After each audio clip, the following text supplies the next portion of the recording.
अगर आप भी चाहते हैं कि एसएस फिल्म्स मोतिहारी के ऑडियो वीडियो सबसे पहले आप तक पहुंचे, तो इस चैनल को सब्सक्राइब करें और साथ ही बेल आइकन को दबाना ना। Presented by SS Films Motihari. बोला बोला शंकर भगवान की।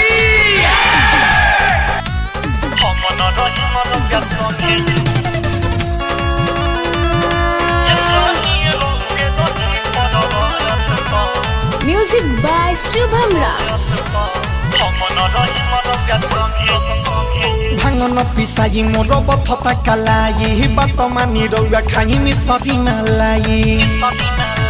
सुनी ना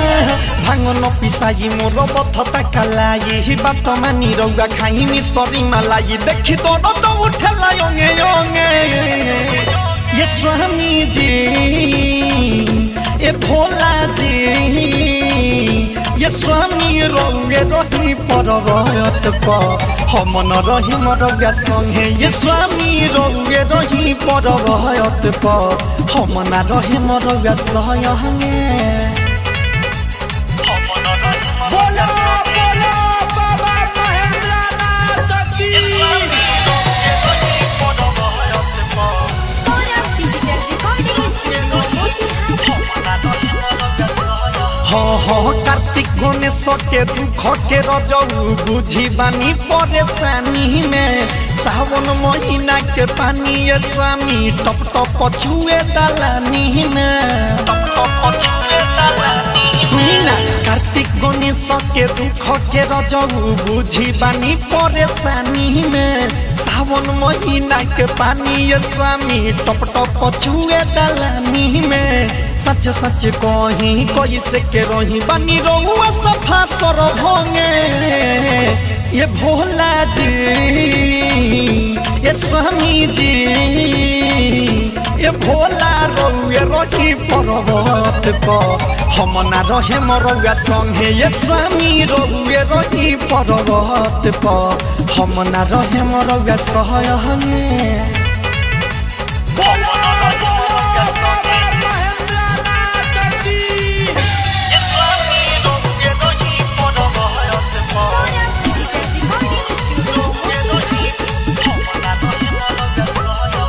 जी राइटर संदीप प्रदीप आइल बा सावन के पहिला सोमवारी में सौरभयश्वर से कह दिए रजऊ किंदी जमीन मोतिहारी में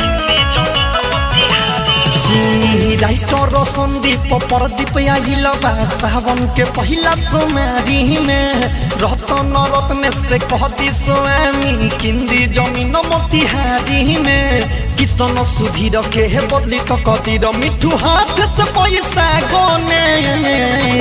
ये भोला जी ये स्वामी जी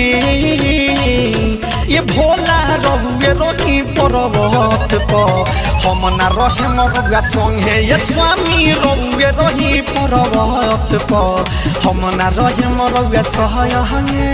भांगन पिसाई मोर बथता कालाई बात मानी रौआ खाई मिसरी मलाई देखी तो उठला योंगे योंगे ये स्वामी जी ए भोला जी ये स्वामी रंगे रही पर्वत पर हम न रही मरगा संगे ये स्वामी रंगे रही पर्वत पर हम न रही मरगा संगे।